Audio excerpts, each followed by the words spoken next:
Ouais, le problème, c'est qu'il fait ça depuis des années à des gens et que putain, le karma, il tombe pas sur lui, quoi. Parce qu'il faut savoir que tout ce qu'il nous a raconté, tout est faux, hein. C'est pas vrai, hein. Son ex-femme, tentative de meurtre, quand même, sur elle, hein. C'est pour ça aussi qu'il a fait de la prison. D'accord? Ça aussi, il a oublié de nous le dire, tu vois. Non, d'ailleurs, ça se voit sur Google, là, si tu tapes, tu vois un truc avec son ex-femme. Mais ça, comme par hasard, hein, c'est pas vrai. Voilà. Tout est faux, en fait. Il a anéanti plein de filles chez Jeunesse Globale, là. Deux filles qui étaient top leaders, il les a démontées, il était avec elles en couple, il leur a piqué tout leur argent, elles sont tombées en dépression, elles ont été à sec et tout. Il fait ça à chaque fois, c'est un truc de fou. Là, tu vois, Priscilla Carcan, je sais que c'est la nouvelle proie. Je le sais, je le vois. Mais elle veut pas l'entendre. Mais c'est horrible, elle va souffrir. Mais qu'est-ce que tu veux? On me croit pas, quoi.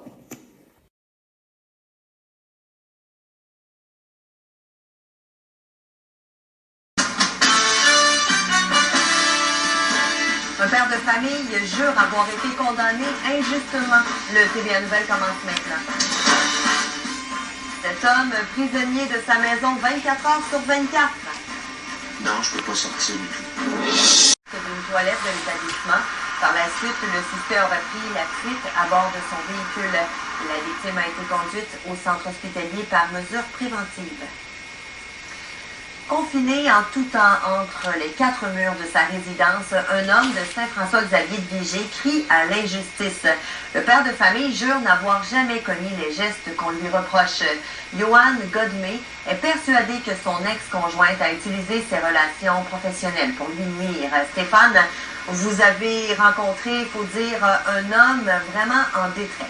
En effet, c'est un homme démoli que j'ai rencontré, un père de famille qui se sent seul dans sa bataille, une bataille de titans. Il s'attaque à la justice et jusqu'à présent, il l'a payé cher, mais il refuse d'abandonner pour une raison, ses enfants. C'est une histoire qui a commencé par une séparation, puis qui s'est réellement aggravée. Ce qui au départ devait être un divorce a finalement tourné en saga judiciaire.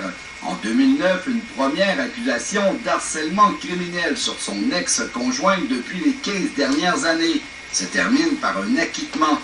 En 2011, une deuxième accusation d'être entré en contact avec son ex est déposée. Quand on vous dit dans le parloir, vous avez entré en contact, vous ne pouvez pas le nier. Vous êtes entré en contact, tu ne peux pas le nier, c'est ça, on vous accuse de ça. Puis quand tu reçois la preuve, tu te rends compte que c'est même pas ton adresse courriel. Puis tu savais bien que tu essayais de t'expliquer au juge.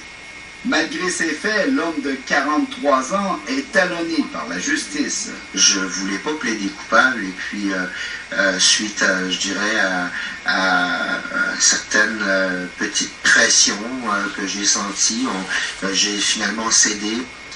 Johan Godmé se retrouve alors en prison pour 1 mois, une sentence qu'il juge sévère pour la nature du chef d'accusation. De nouveau libre, M. Godmé écrit une page Facebook pour dénoncer avec virulence son histoire.